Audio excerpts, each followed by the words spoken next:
What is going on, ladies and gentlemen? Welcome to your 47th HTML5 tutorial, and in this lesson I'm going to be teaching you guys how to take that web application you made and turn it into more of a desktop application.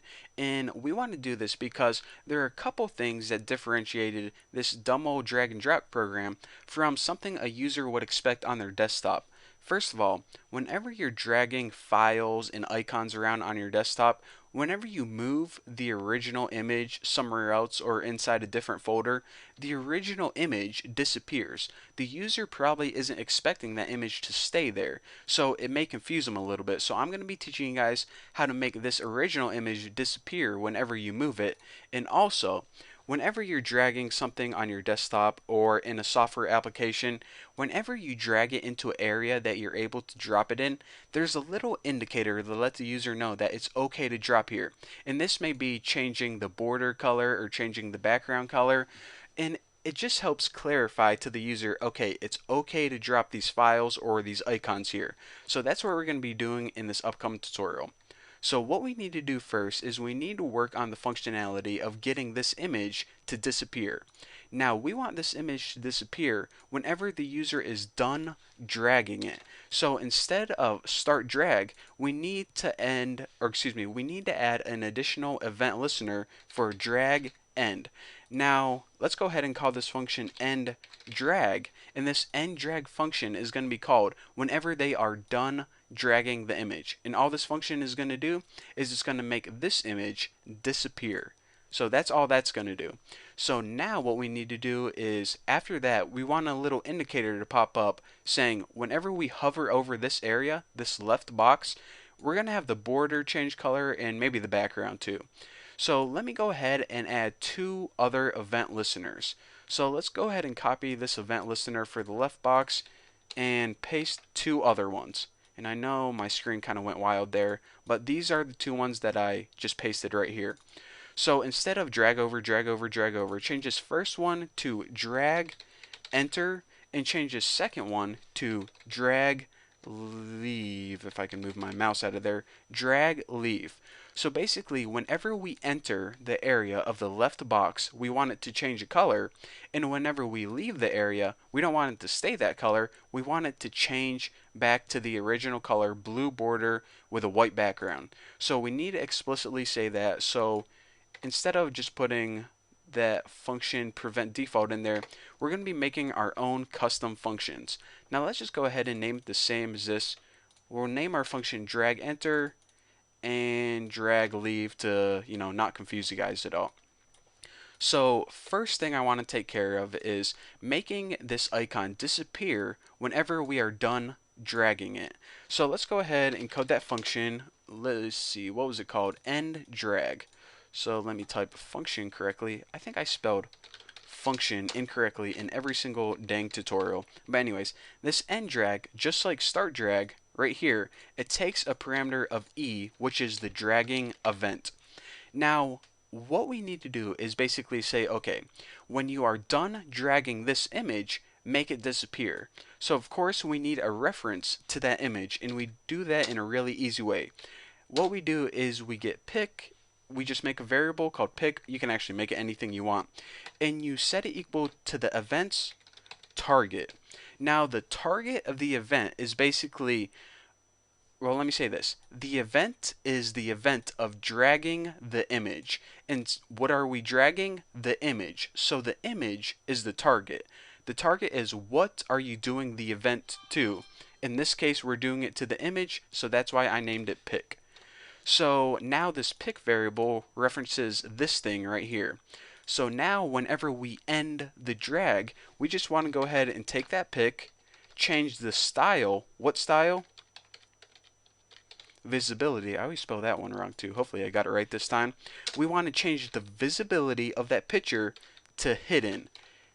So there you go, and this is just a CSS style. Basically we're taking this and hiding it through CSS. So now whenever we are done dragging this, it's going to go ahead and hide this icon right here. So now that we took care of that, we have two other things to take care of. Drag enter and drag leave. So let me go ahead and do that right now. So under end drag, let's go ahead and build another function, and I'm just going to go ahead and copy this. drag enter. And of course, this takes the parameter of E because anytime you're working with an event, you have to pass it in that event. So the first thing we want to do is we want to prevent any default action from happening. So whenever we enter this area, whatever you're going to do by default, prevent it. Now after this, remember I told you guys, whenever they drag this image over here, I want the border color to change and I want the background to change. So how do we access those properties? Through left box. Remember, we already referenced this up here. Left box style, and the background is background, just like that. And let's just go ahead and set this equal to sky blue. That's a nice easy color. And let me go ahead and copy this. So basically what we have going on right now is whenever we enter the left area, the background is going to change to a sky blue color. And let's just make the border, what was it by default? 3 pixels solid blue. So we will change this to something like 3 pixels solid red. So the border is going to be the same size. It's just going to change from blue to red, and the background is going to be blue.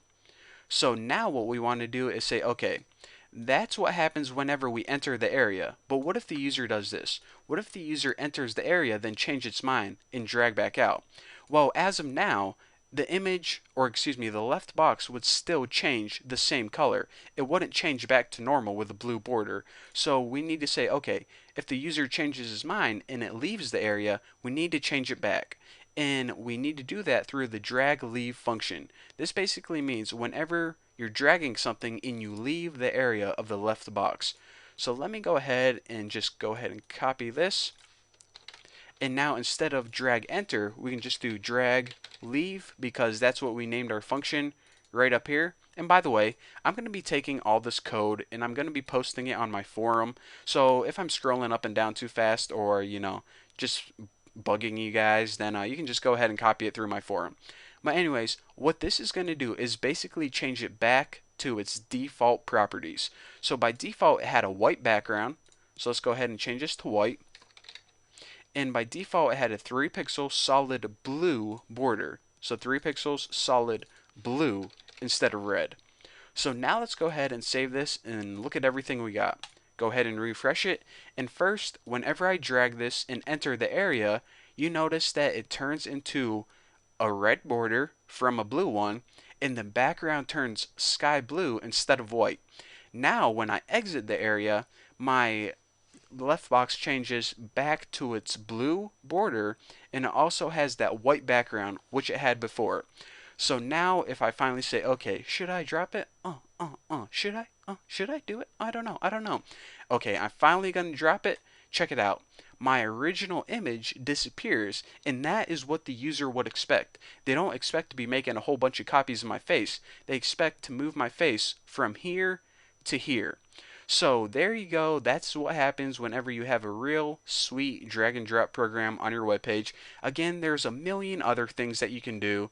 I don't know. There's like unlimited possibilities, but now that you guys know how to change properties of your drag and drop program and how to access them through your CSS and JavaScript, basically the rest is up to you guys. I gave you guys the pieces. It's up to you to put them all together.